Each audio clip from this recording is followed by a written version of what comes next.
Hello everyone, সবাই কেমন আছেন?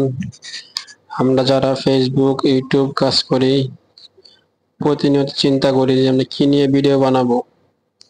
ফেসবুক বলেছে আপনারা যা পারেন তাই নিয়ে ভিডিও করেন। তাই আজকে আমি রান্না নিয়ে ভিডিও করতে আসলাম।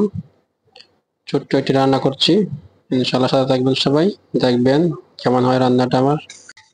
জাটকা ইলিশ মাছ দিয়ে বেগুন বোনা করব, তাই ভিডিওটা সম্পূর্ণ দেখার চেষ্টা করবেন ইনশাল্লাহ। গরমের কমেন্ট কেমন হয়েছে রান্নার অবশ্যই কমেন্টে জানিয়ে দিবেন। ধন্যবাদ সবাইকে।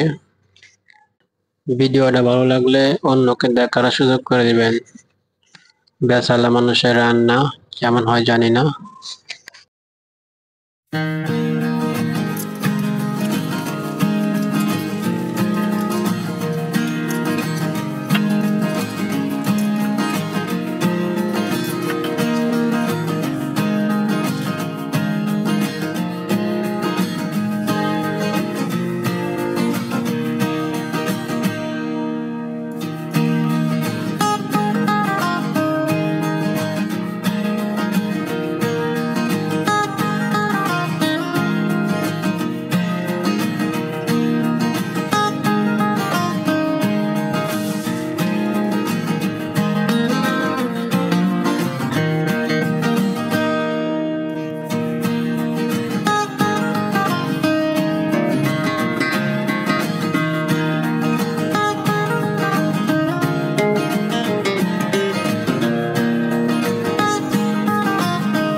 রান্না শেষ করলাম, মাশাআল্লাহ খুব সুন্দর রান্না হয়েছে।